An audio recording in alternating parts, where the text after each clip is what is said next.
귀한 찬양 감사합니다. 꽤 오래 전입니다. 아는 사람이 신천지에 빠졌는데 제가 알았을 때는 이미 그 사람이 신천지의 그 교육 과정을 2번 반복해서 다 마친 후여서 어떤 말로 권면을 해도 소위의 경읽기였습니다. 그때 그 사람이 하는 말 중에 이런 말을 하더라고요. 기성교회들은 성경에 있지도 않은 사도신경을 왜 그렇게 하느냐? 사도신경이 성경에 있느냐? 성경에 없는 걸 왜 그렇게 하고 또 외우라고 하고 강요하느냐? 그러니 성경에 없는 걸 가르치고 강요하는 기성교회는 다 잘못됐고 성경에 없는 것은 안 가르치는 우리가 바른 교회다, 그렇게 얘기를 하더라고요. 그 사람의 주장, 그것은 이제 신천지의 주장인데 그 신천지의 주장처럼 우리가 오늘도 사도신경으로 신앙 고백을 하였지만은 이 사도신경은 성경에 있나요, 없나요? 성경에 사도신경은 없습니다. 기독교의 중요한 3가지 문서라고 하면 문서라고 할 수 있는 십계명, 주기도문, 사도신경, 이 중에 십계명은 구약의 출애굽기 20장, 신명기 5장에 나오고 또 주기도문은 신약성경 마태복음 6장에 나옵니다. 그러나 사도신경은 성경 어디를 찾아봐도 나오질 않습니다. 그런데 어째서 교회들은 예배 때마다 사도신경으로 신앙 고백을 하겠습니다, 이렇게 사도신경 신앙 고백을 하는 것일까요? 이런 얘기 들어보셨나요? 이단들이 이렇게 접근을 하거든요. 이 사도신경은 우리 장로교에서만 하는 게 아니라 우리 의성교회만 하는 게 아니라 다른 교회들도 합니다. 그리고 장로교회만 하는 게 아니라 또 감리교라든지 성결교, 모든 개신교회들이 공통적으로 신앙 고백서로 채택을 해서 신앙 고백을 하는 것입니다. 단 침례교는 사도신경 신앙 고백을 하지를 않습니다. 왜 그런가 하니까 이 침례교는 이런 것을 너무 교리적인 것을 너무 강조하다 보면은 이 신앙의 자유가 없어진다, 이런 생각을 가지고 있기 때문에 사도신경을 하지를 않습니다. 그러나 침례교를 제외한 모든 정통 교단들은 사도신경으로 신앙 고백을 합니다. 그러면 개신교만 하느냐? 개신교만 하질 아니하고 성당에서도 사도신경을 합니다. 물론 번역은 우리하고 조금 다르게 번역이 되어 있습니다만은 가톨릭 천주교도 신앙 고백서로 사도신경을 공식적으로 채택을 해서 사도신경으로 신앙 고백을 합니다. 물론 조금 확대해서 전 세계로 확대를 해보면은 유럽의 가톨릭이라든지 미국의 가톨릭은 신앙 고백서로 미사 때 신앙 고백을 사도신경으로 하질 아니하고 저기에 실어놨지만은 니케아 콘스탄티노플 신경이라는 사도신경하고 비슷한데 사도신경보다 분량이 한 2배 정도 더 많습니다. 그걸로 신앙 고백을 합니다. 그러나 한국 가톨릭 천주교는 오래전부터 전통적으로 사도신경으로 신앙 고백을 합니다. 그러니까 이 사도신경은 모든 기독교의 공통분모입니다. 모든 교회들이 이 사도신경으로 신앙 고백을 지금까지 해왔는데 얼마 동안 해왔느냐? 길게 잡으면 1800년 동안 해왔고 짧게 잡으면 1600년 동안 해왔습니다. 그러니까 이 사도신경이 초창기에 초기 버전이 주후 한 200년경에 초기 버전이 발견이 되고 완성된 것은 주후 한 400년이 조금 넘어서 지금 우리가 하고 있는 이 사도신경으로 완성이 된 것으로 그렇게 보고 있습니다.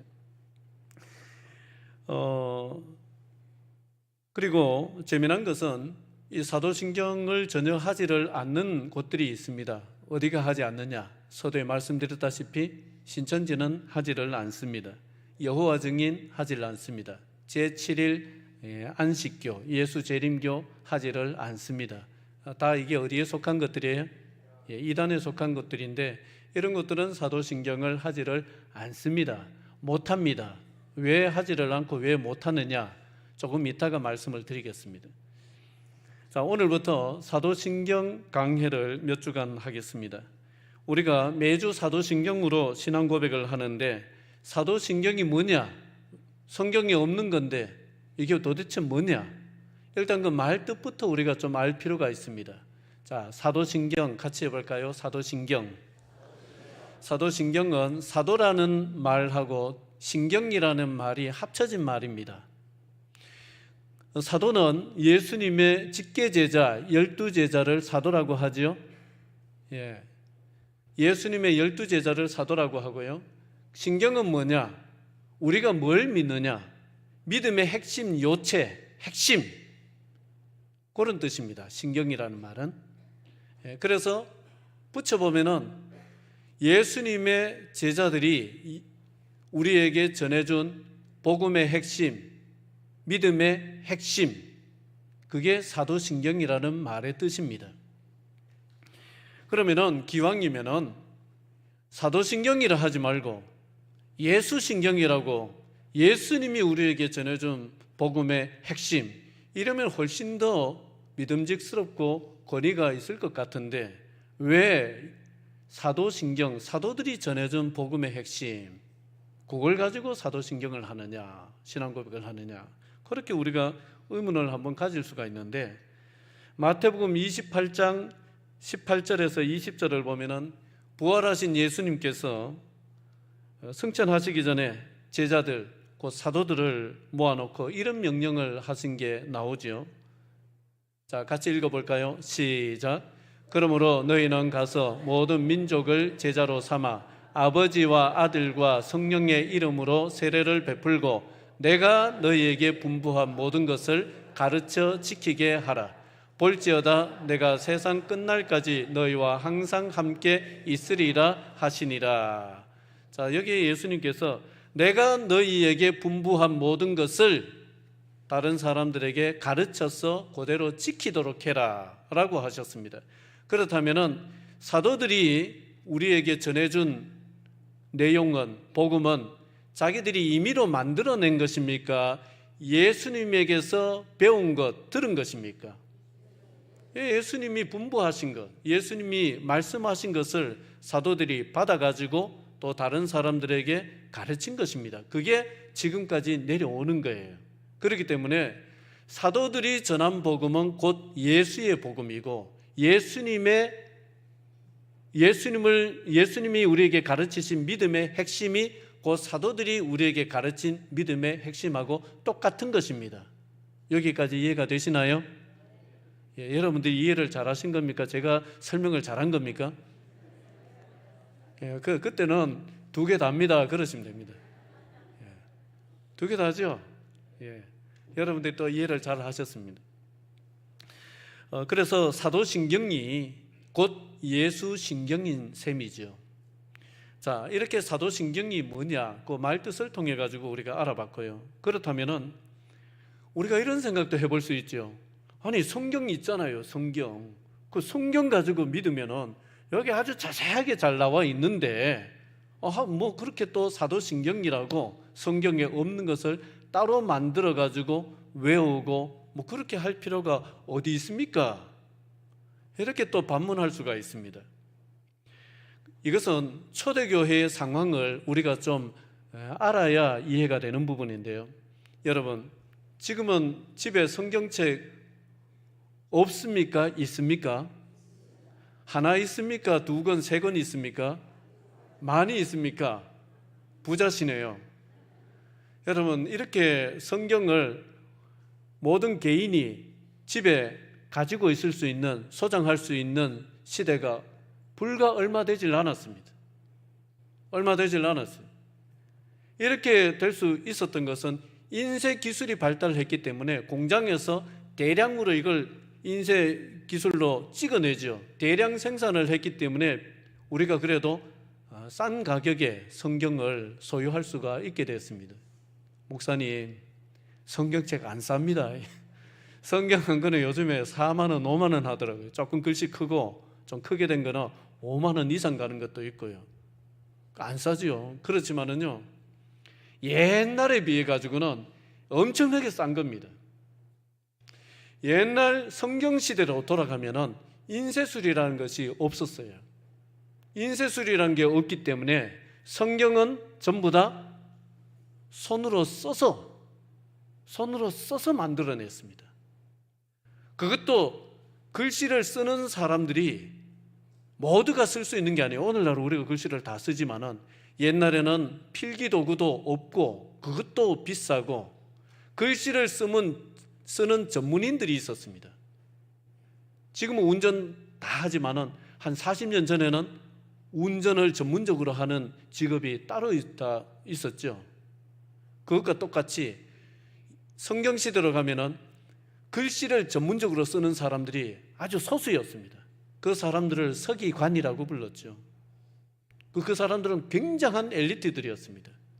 그 서기관들이 성경을 쓰는데 또 어디에다가 쓰느냐? 지금 우리는 뭐 종이가 넘쳐납니다. 그죠? 종이, 이면지도 잘 안 써요. 종이가 너무 많기 때문에. 그러나 성경 시대로 가면은 종이라는 것도 귀했고요.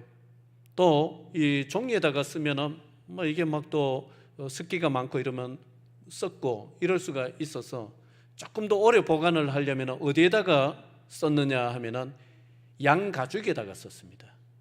양을 잡아가지고 양 가죽을 벗겨서 겉가죽은 벗겨내고 그 속가죽 있잖아요. 내피라고 하는 그 속가죽을 잘 이렇게 마름질을 해가지고 거기에다가 글을 썼습니다.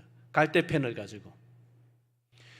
이런 식으로 하다 보니까 글씨 쓰는 것도 굉장히 어렵고 속도도 많이 안 나고 했습니다. 그래서 서기관들이 성경을 한 권을 필사하는데 2년 걸립니다. 전문적으로 글씨를 쓰는 사람들이. 그러면은 2년 걸려가지고 그 비싼 양피지에다가 성경을 써놓으면은 그게 싸겠습니까? 비싸겠습니까? 어느 정도로 비쌌을까요? 많이. 어느 정도로 비쌌느냐 하면은 중세시대도 다 성경을 이렇게 필사를 하던 시대였는데 중세시대의 기록에 의하면은 이 성경 한 권이라고 해서 이런 한 권이 아닙니다. 성경을 다 양피지에 둘둘 말아놓은 그 성경을 창세기부터 다 모으면은 방 한 칸입니다. 그 성경을 하나 값이 그 당시에 봉건 영주, 성을 가지고 있는 영지를 가지고 있는 봉건 영주의 영지 전체를 줘야 성경을 가질 수가 있었습니다. 지금으로 하면은 여러분 면 있지요, 면 없습니까? 국수면 말고 여기에 뭐 춘산면, 뭐 금성면, 면 땅 전체를 줘야 성경 한 권을 사던 시대였어요. 그러니 성경을 개인이 가질 수가 있다 없다? 절대로 없습니다. 그러니 아이고 뭐 성경 가지고 신앙생활을 하면 되지 뭘 성경에 있지도 않는 사도신경을 따로 만들어 가지고 또 외우라고 하고 그래 했습니까? 그럴 수밖에 없었어요. 그래서 성경 전체를 주면은 좋은데 절대로 그건 불가능하니까 성경에 말씀하는 게 뭔가를 딱 핵심을 요약을 해서 외우도록 했는 거죠. 외우도록. 뭐 프린트해서 줄 수도 없고 그냥 외우는 겁니다. 외우는데 분량이 많으면 외우기가 어렵죠. 그러니까 딱 모두가 외울 수 있는 정도의 분량으로 압축을 한 거예요. 그게 뭐다? 그게 사도신경입니다. 그러니까 아니 성경에도 없는 것을 왜 만들어 가지고 가르치느냐? 이 말은 몰라도 너무 모르는 말입니다. 교회의 역사, 성경의 역사를 보면은 이거는 몰라도 너무 모르는 말입니다. 이럴 수밖에 없었어요. 이럴 수밖에. 이것이 사도신경이 나오게 된 첫 번째 배경이고 이유입니다. 재밌죠? 재밌다고 하셔야 제가 재밌게 잘합니다. 사도신경이 나오게 된 두 번째 이유는 조금 더 핵심적인 이유입니다. 이미 베드로, 바울 이런 예수님의 직계 제자들이 활동하던 당시에 주후 1세기경에 이미 교회 안에는 많은 이단들이 있었습니다. 대표적인 이단들이 율법주의, 그것을 이단이라고 하기는 좀 그렇고 잘못된 복음이죠. 잘못된 가르침, 거짓 가르침. 그 율법주의, 율법도 다 지켜야 구원받는다라고 했던 그 율법주의, 할레파라고도 하고요, 유대주의라고도 합니다. 그 율법주의하고 그보다 더 파괴적인 영향을 끼쳤던, 초대교회에 파괴적인 영향을 끼쳤던 이단이 영지주의 이단이라는 것이 있습니다. 그노시스라고 부르는 영지주의. 자기들만 특별한 영적 지식을 가졌다라고 하면서 다른 성도들을 무시하는 그러한 이단이었는데, 이런 이단들이 돌아다니면서 교회를 잘못된 복음, 잘못된 신앙으로 막 몰아갔습니다. 막 불어넣고, 이런 것을 불어넣고, 그게 초대교회의 굉장한 문제였어요.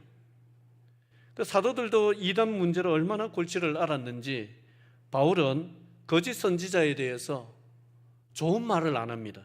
한번 찾아보면은 갈라디아 1장 8절 9절 같이 한번 읽어볼까요? 시작. 그러나 우리나 혹은 하늘로부터 온 천사라도 우리가 너희에게 전한 복음 외에 다른 복음을 전하면 저주를 받을지어다. 우리가 전에 말하였거니와 내가 지금 다시 말하노니 만일 누구든지 너희가 받은 것 외에 다른 복음을 전하면 저주를 받을지어다. 여러분, 사도가 저주를 받아라 막 이렇게 두 번씩이나 얘기를 할 정도로 초대교회는 이단의 폐단이 너무너무 심각했고 교회들이 몸살을 앓았습니다. 그래서 이렇게까지 얘기를 했던 거예요. 그래서 이렇게 이단들이 설치니까 교회로서는 무엇이 진짜 예수께서 우리 사도들에게 전해준 복음인가, 진리인가, 이것을 성도들에게 막 가르쳐야 되었습니다. 안 그러면은 잘못된 가르침에 넘어가니까. 그래서 교회를 지켜내기 위해 가지고 주님이 우리에게 전해준 복음의 핵심은 이런 것이다 라고 성도들에게 가르칠 수 있도록 또 요약본을 만들어야만 됐습니다. 그게 사도신경이죠. 이것도 내용이 너무 많으면은 배우기도 어렵고 외우기도 어려우니까 딱 외울 수 있는 정도로 압축을 해서 딱 요약을 해서 핵심을 딱 요약을 해가지고 만든 것이 사도신경입니다. 그러니까 이 사도신경이 왜 생기게 되었느냐? 두 번째 배경 이유는 이단을 막아내기 위해서예요. 이단을 막아내기 위해서. 잘못된 가르침, 이단을 분별하고 이단으로부터 성도들을 지켜내고 또 교회를 지켜내기 위해서 교회가 만들어 놓은 말하자면 바리게이트 같은 것이 이 사도신경입니다. 요거하고 맞아야 받아들이고 요거하고 틀리면은 받아들이면 안 돼. 이렇게 걸러낼 수 있는 필터 같은, 바리게이트 같은 이런 용도로 만들어낸 것이 사도신경입니다. 이해가 되시나요? 여러분, 그렇기 때문에 서두에 말씀드린 대로 왜 이단에 분류가 되는 그러한 단체들이 사도신경을 신앙 고백으로 채택을 안 했는지 이해가 되시죠? 그 사람들은 이게 없어야 기성교회 쉽게 침투에 들어갈 수 있습니다. 성도들이 사도신경을 잘 몰라야 잘못된 걸 주입을 하기가 쉬운 거예요.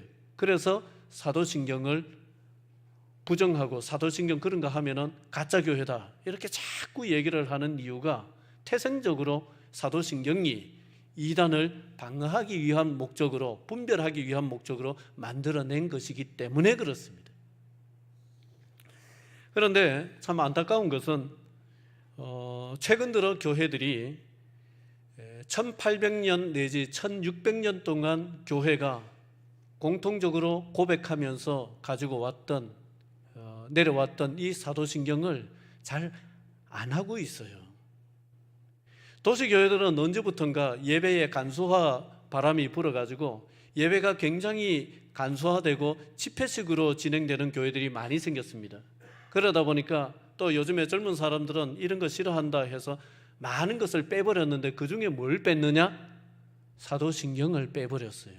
그래서 사도신경을 기성교회들 중에도 안 하는 교회들이 많이 생겼고 점점 더 생기고 있는 추세입니다. 그러나 이 사도신경은 교회가 교회답게 교회로서 교회를 유지해 온 1800년 동안의 교회의 산물입니다. 너무너무 중요한 것입니다. 없으면 안 되는 거예요. 그리고 이것을 단순히 외우기만 해서는 안 되고 이 사도신경의 의미가 뭔지, 이 내용이 뭘 고백하는 것인지를 또 가르치고 배워서 이걸 가지고 우리가 분별해낼 수 있는 정도로까지 사도신경에 익숙해져야 됩니다. 아시겠습니까? 예.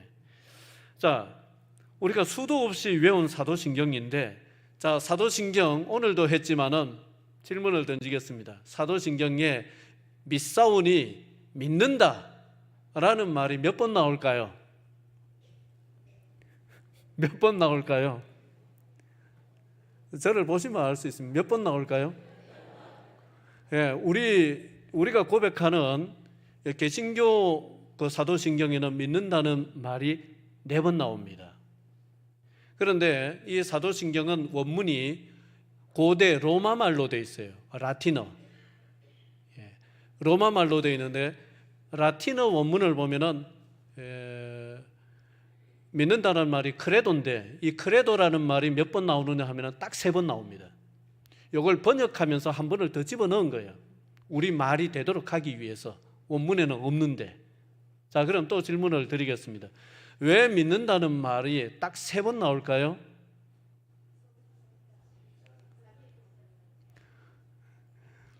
눈치로 그냥 하신 겁니까? 알고 하신 건지 모르겠지만 정답이 나왔어요.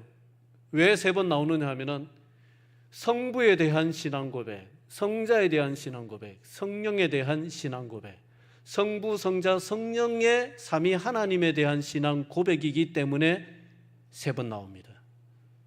사도신경은 성부, 성자, 성령에 대한 신앙 고백입니다. 사도신경의 짜임새가 앞에 화면에 띄워놨듯이 맨 앞부분은 누구에 대한 신앙 고백요? 성부에 대한 신앙 고백. 중간에 제일 많은 분량을 차지하고 있는 것은요, 성자에 대한 신앙 고백. 그리고 뒤에 있는 것들은 다 성령에 대한 신앙 고백입니다. 이렇게 되어 있습니다. 자, 교회 다니는 사람들한테 누군가 이래 묻습니다. 야, 네 교회 가서 뭘 믿는데? 그러면은 어떤 사람은 나 교회 믿어. 나 교회 믿으러 가. 교회 믿는데요. 뭐 표현이 그럴 수도 있지만은 교회는 믿는 게 아니죠. 교회는 뭡니까? 교회는 믿는 사람들이 모인 곳이 교회입니다. 여기 우리가 지금 교회예요. 우리가 교회로 모여 있는 거예요. 믿는 사람들의 모임이 교회죠. 매일 교회 가는데, 주일마다 교회 가는데 뭐 믿는데? 나 목사님 믿어. 여러분, 절대로 그러면 안 됩니다. 목사를 믿는 게 아니, 목사는 뭐냐? 여러분들이 하나님을 잘 믿을 수 있도록 그냥 안내자 역할을 하는 사람일 뿐이에요. 너무 높여도 안 되고 너무 얕잡아 봐도 안 돼요. 대충 그냥 존중하고 이런 정도로 목사를 보시면 됩니다. 아시겠어요? 존중을 안 하시려고요? 목사는 길 안내자일 뿐이에요. 목사를 믿는 것도 아닙니다. 목사에게 순종하는 것도 아니고요. 하나님의 말씀에 순종하는 것이죠. 자, 그러면은 당신 뭘 믿는데? 이래 물어보면 우리는 뭐라고 대답을 해야 되겠습니까? 같이 합시다. 하나님을 믿습니다. 그게 사도신경이 우리에게 가르치는 거예요. 삼위 하나님을 믿습니다. 그걸 이렇게 풀어놨단 말이죠. 하나님을 믿는데 내가 믿는 하나님이 어떤 하나님이냐? 성부, 성자, 성령 삼위가 계시는데 한 분이신 하나님이시다. 삼위일체의 하나님이시다. 내가 믿는 하나님이 어떤 분인지는 기본적인 것은 우리가 알고 믿어야 되겠지요. 너희 아버지 뭐 하시노? 너 아버지 뭐 하시노? 이러면은 아이고 우리 아버지는 농사 짓습니다. 우리 아버지는 뭐 공무원입니다. 우리 아버지는 회사 다닙니다. 뭐 이렇게 알아야죠. 기본적으로 내 부모가 뭐 하시는지, 내가 믿는 하나님이 어떤 하나님인지 기본적인 것은 알아야 되겠죠. 그 하나님이 삼위일체 하나님이다 이 말입니다.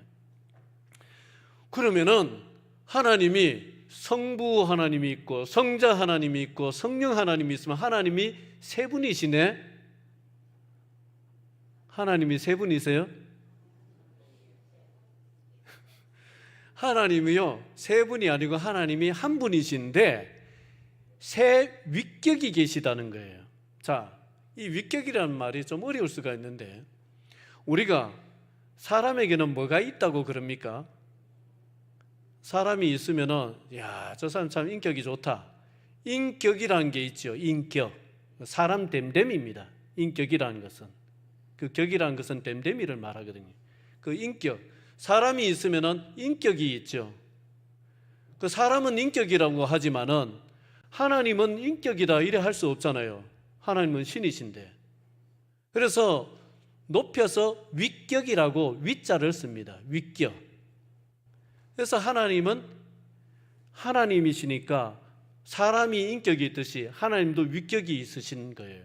그런데 하나님은 위격이 하나가 아니고 한 분이신데 한 위격만 있는 게 아니라 한 분이신데 위격이 몇 개 있으시다? 세 개가 있으시다는 거예요. 그렇지만 한 분이신 거예요. 이거 굉장히 어려운 건데 잘 따라오시네요. 그러면은 성경에 이 삼위일체라는 말이 있습니까? 사도신경이라는 말도 없듯이 삼위일체라는 말도 성경에는 없습니다. 그렇지만은 이 말 자체는 없지만은 읽어보면은 하나님이 삼위시고 한 분이신데 삼위가 계신다는 것이 여러 군데 확인을 할 수가 있어요. 예수님이 세례를 받으셨을 때에 세례를 받고 올라오실 때에 하늘이 열리고 성령이 비둘기 같이 임하시고 하늘에서 음성이 들렸습니다. 이는 내 사랑하는 아들이다. 이런 음성이 들렸습니다. 그 음성은 누구의 음성이라고 봅니까? 성부 하나님의 음성이고 거기에 성령 하나님이 비둘기의 형상과 같은 모습으로 나타나셨고 거기에 세례를 받으신 분은 성자 예수님이시고 그러니까 거기에 삼위가 한 장면 속에 동시에 드러나시죠. 이거 말고도 더 있습니다만은 성경이 이렇게 우리에게 하나님에 대해서 계시를 하시는데 하나님은 한 분이지만은 하나님은 성부, 성자, 성령 삼위가 계신다. 이렇게 우리에게 계시해 주셨습니다.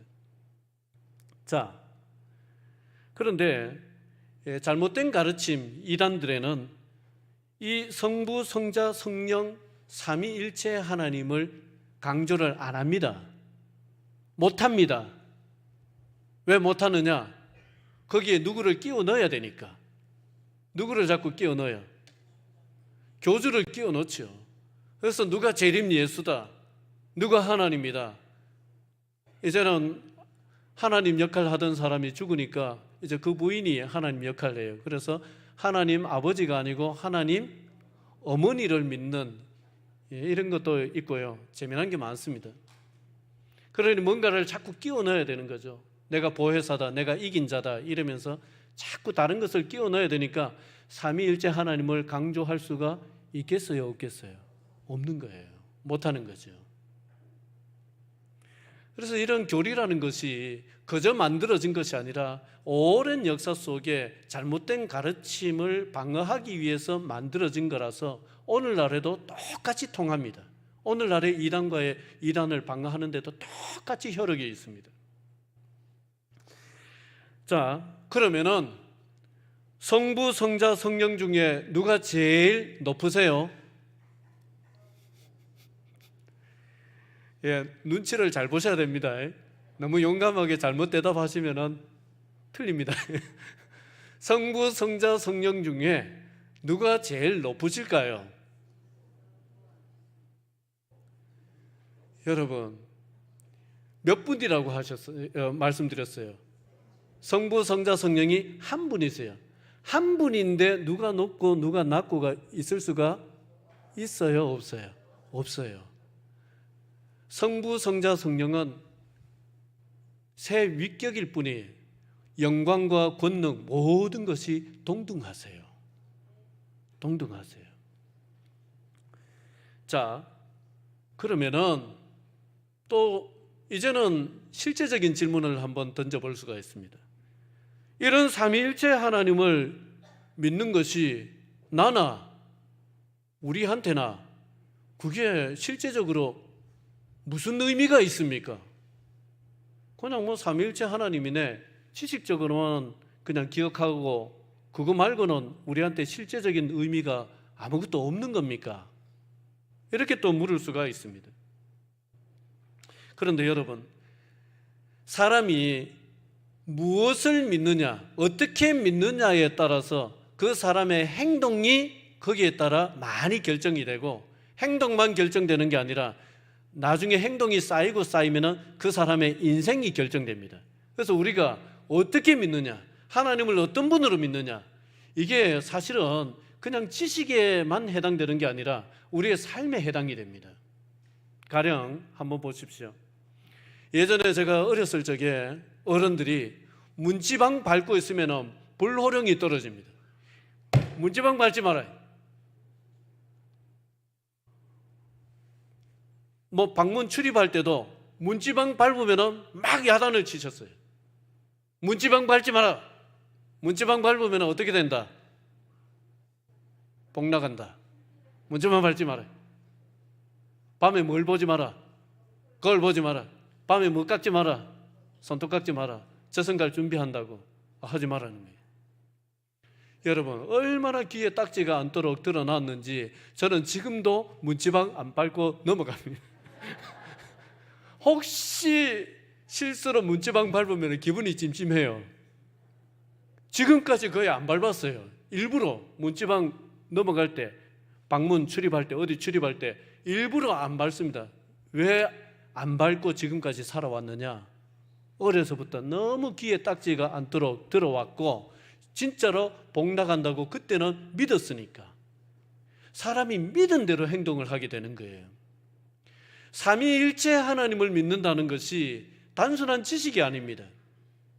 예수님이 여기에 대해서 말씀을 하시면서 요한복음 17장에 보면은 이런 기도를 하시죠. 아버지여, 우리가 하나인 것처럼 저들도 하나 되게 하시고 서로 사랑하게 해 주소서. 성부, 성자, 성령 우리가 온전히 하나인 것처럼 나를 믿는 저들도 서로 하나가 되게 해 주십시오. 이렇게 기도했습니다.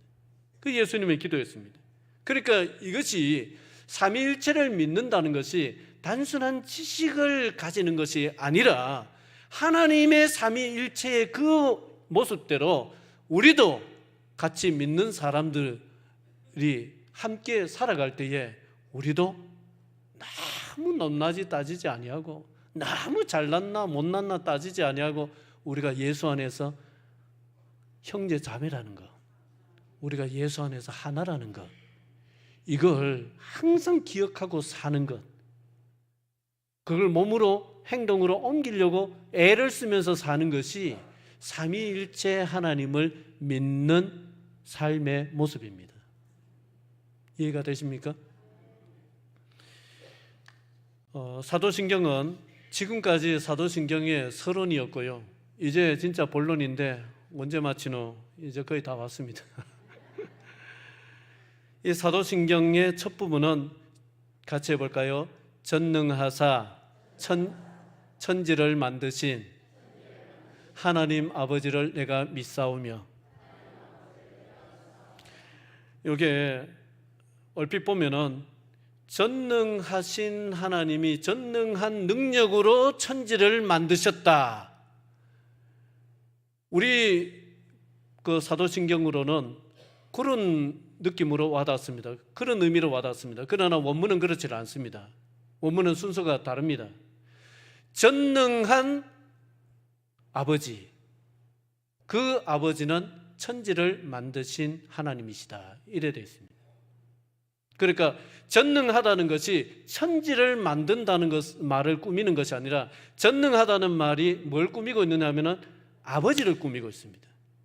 그러니까 우리가 하나님을 믿는데, 하나님이, 예수님이 우리에게 가르쳐 주신 대로 너희 아버지라는 거예요. 우리 아버지인데, 그 아버지가, 그 하나님 아버지가 어떤 분이다? 전능하신 분이시다. 나를 보호해 줄 능력이 없는 아버지가 아니라 나를 책임져 줄 수 있는 아버지가 되신다. 그 의미입니다. 그래서 이 첫 구절 하나님에 대한 신앙 고백은 하나님이 다름 아닌 내 아버지신데 나를 보호해 주시는 나의 보호자, 전능하신 보호자 아버지가 되십니다. 이렇게 고백하는 거예요.